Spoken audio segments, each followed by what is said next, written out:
o vai aku le kalawanga le kaupule le keisa asiaka na ka ko le keisa asiaka o nga lo ke vai aku sa au mai ese sui mai le Radio Samoa e do ako ko nga mai o le la ke fia karo inga le keisle inga ia ko mala le e kusa i mar fam kalanga o le mai o le fam singonga i Samoa o lo kasanga ia le lo ia a fonga ia alo ngali ile mai Australia se kere fia ka o ngolo ngali alo ngali ile mai Australia la lo ia o le msio o lo kasanga ia o angele nga kula ia sa kasanga fa pe e fa le nga inga ia kangia a sekare nga wak ole la ko nga o scaling ale lo ia la ko ia malanga ba ai I finga wingo le keisle o la finga o kongi fa fole le keisle I non fa mo e le ese malo si anga fa kula fo em fa nga fail fa msingonga le ia ka koma faula kula le langa sawanga le ese malo si anga fa kula fo a kongo wala nga lengo ba ile I fonga ngi finga ngalo o le misio ingai masinga o kia ingo wa south case le lunga fa pe foi le ere kakau o fa se case o nga o kangile la kui fafo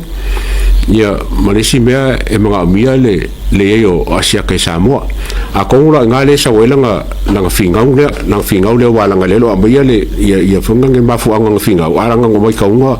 o la nga fingau nga I kalwai o lo ngira lo fingau ele se te marusi anga farkula fongo e fa ile case le Samoa o ngela le a penga vela nga submission nga o le la ko ngai ia fonga ngi ile loia ale kula ka ko leo ma loia foia asiaka ia mangele le ngesua e kalila ile submission la ale misio le fonga le finga le misio le wabako lo ngara la so coffee e kakau o makali ai ia le loia ale loia asiaka inga ia ile mka ile mele wa mai e loia ale wali le Australia o ka minge yo le wali Australia la vai Australia ku samale ma wa ku fama mo la vai Australia le ngali le a ngara nga ko Australia mo ia ile fekunga inga al fam singonga em fayenga oi mo Australia ta ko ia ile fekunga inga ma dia fam singonga la e Australia la ka minge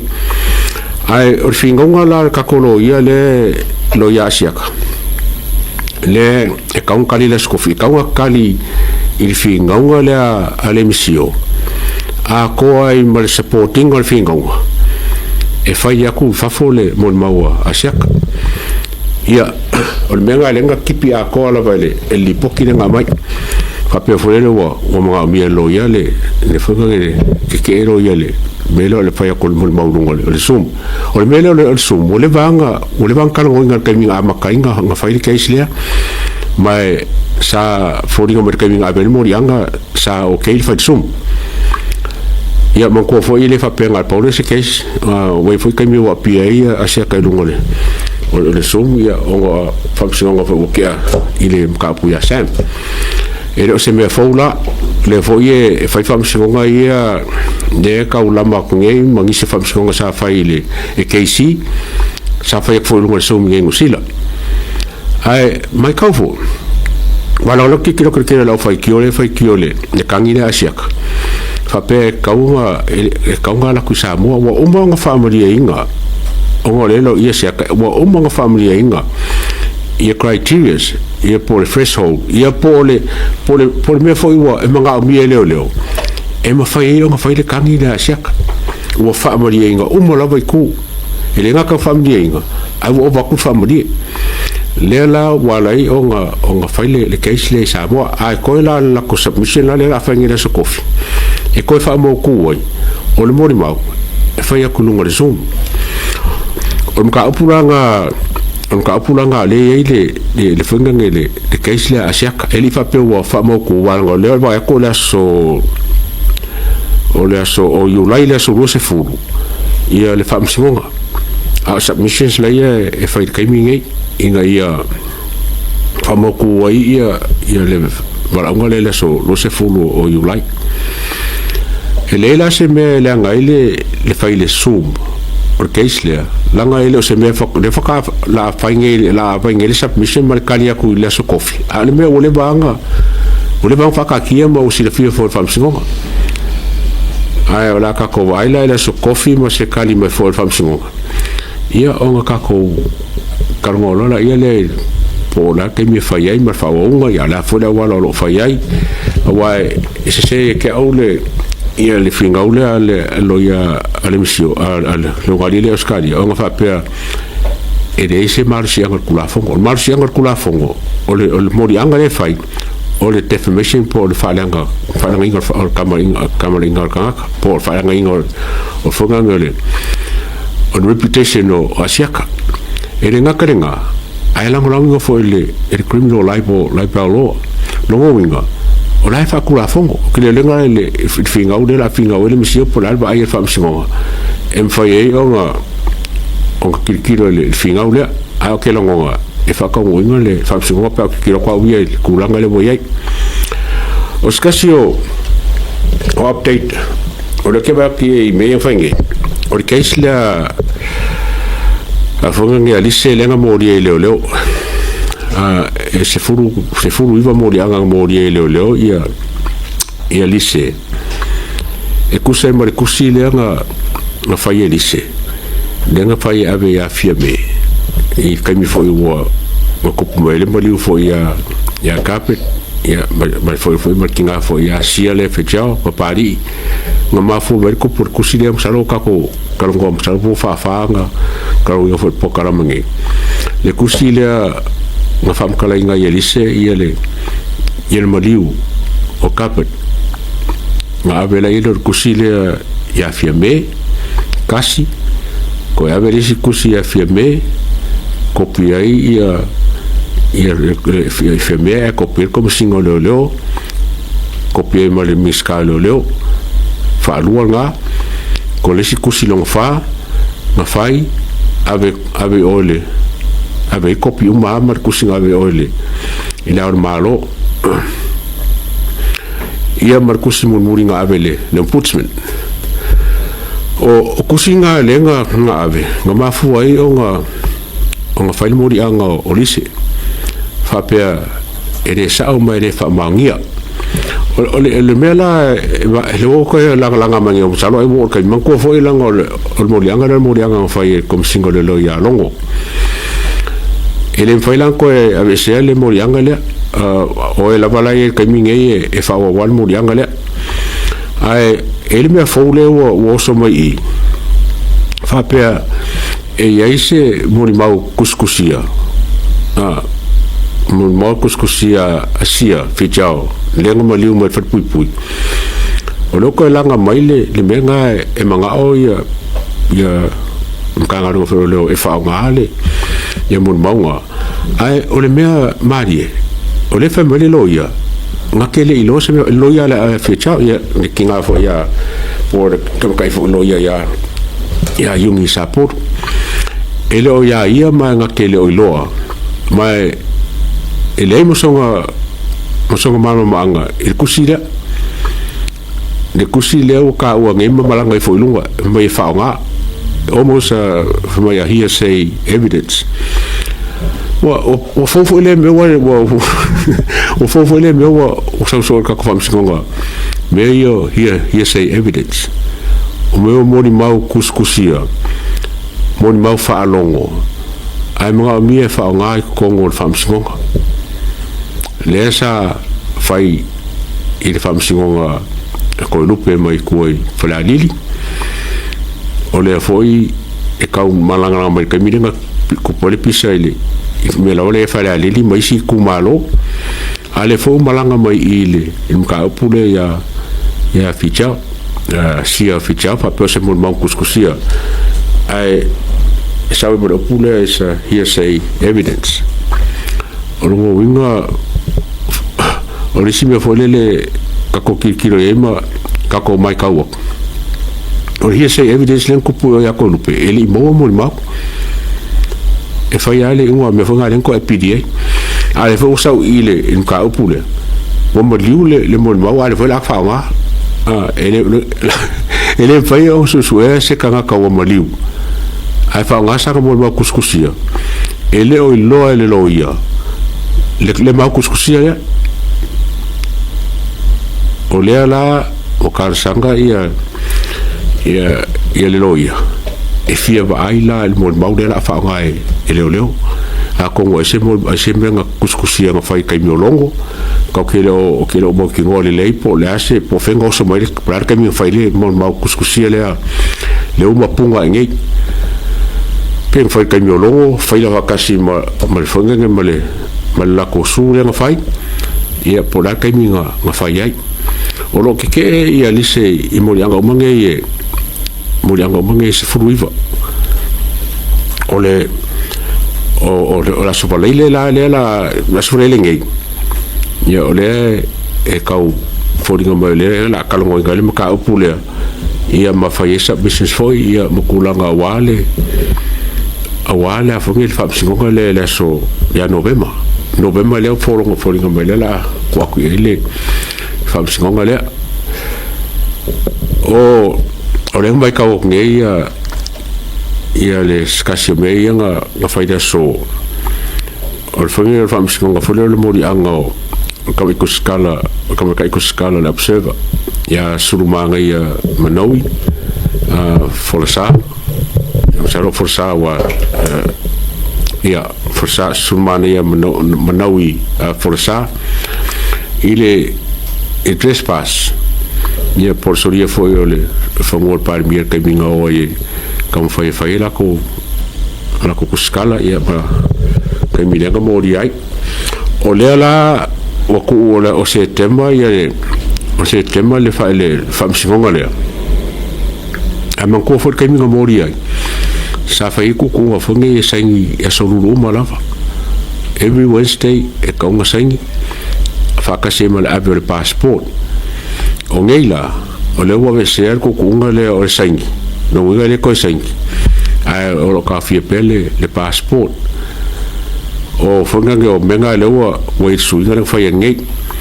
o ka opu pe nga fisinger ko kele ya Marietta le foi kuskala le observa le nga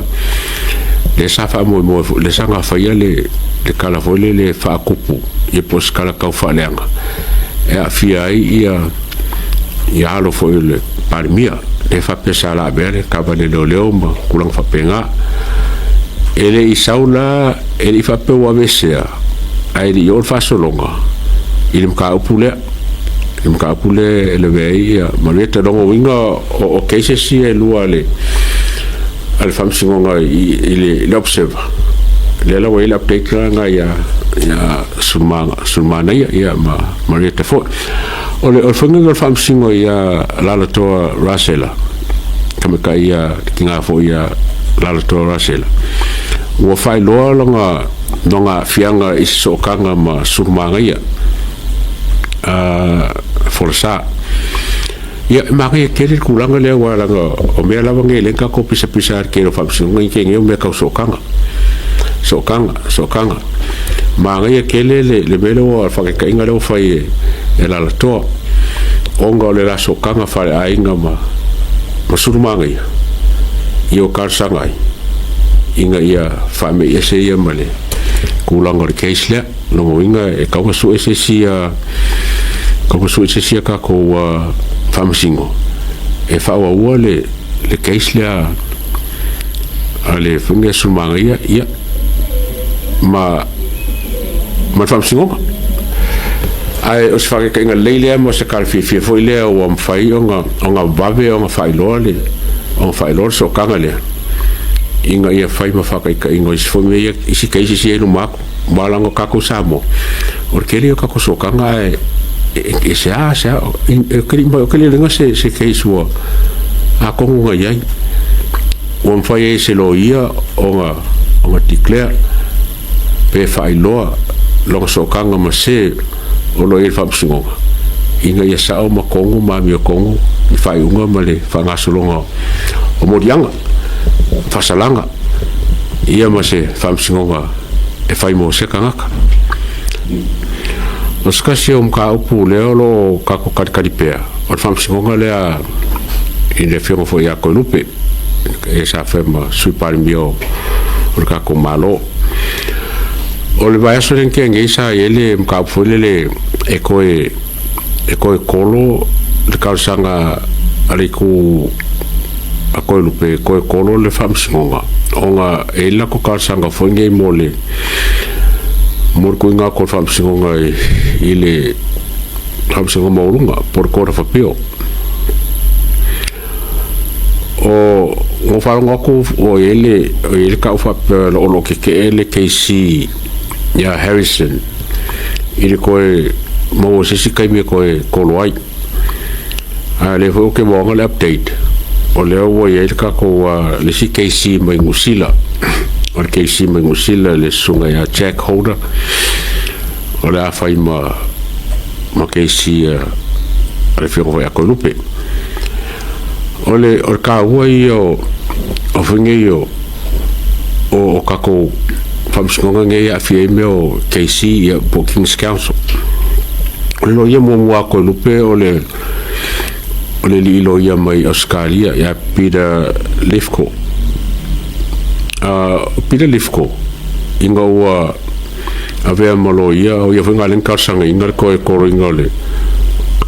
o le aso whamsingonga e mo ako ke kikira ku sa whai malo ia kuila epa e le lua whelua sifuru po lua whelua fukasi sa whai whai malo ia a whenga ia ale chapipi i kuranga whamsingonga i ngā whai mai kaimi ai leo ua o koe sa koe whai whamsingonga malo ia koe lupe ai o langa whaukuanga whoringa mai le manguia ia langa whaukuanga le nga whai e se mele nga mga oi ia le whianga koe lupe whai e se mele ka usoso mai malo ia le ai mo alo kikirongi o le lo ia le chapipi o le ala ua vese lo ia nga o le ala nga le ingo koe kam whai kalsanga le koe kolo se ia vaku le lo ia le a mangengu sila ya le sungara le ya Jack Holder o se lo ia ma kua anga vaa lava lau kikira ku le history lo ia ma anga cases ya me se foi ia whainga ka o ngisi o mea sa ia whaia e kare whenga ili le ia ma le case lea a koe lupe o nga aka ko kikira nge le lo ia lea Harrison o le mkua lo ia fo ai o ia fo King's Council leo lo laku i a whapea la o koinga quality nga lela sa whai mai e le whamasingo e ka kaula o ngai fo si King's Council e kalongora nganga lea mai menga o fifia kikiroko o whaanga ia Jack Holder o se lo ia King's Council makua le kele o ke le fiakula fa pe alenga malo ele lo ko o lo ke fa ya ko le ala me kupu mai ko nga fi ngongi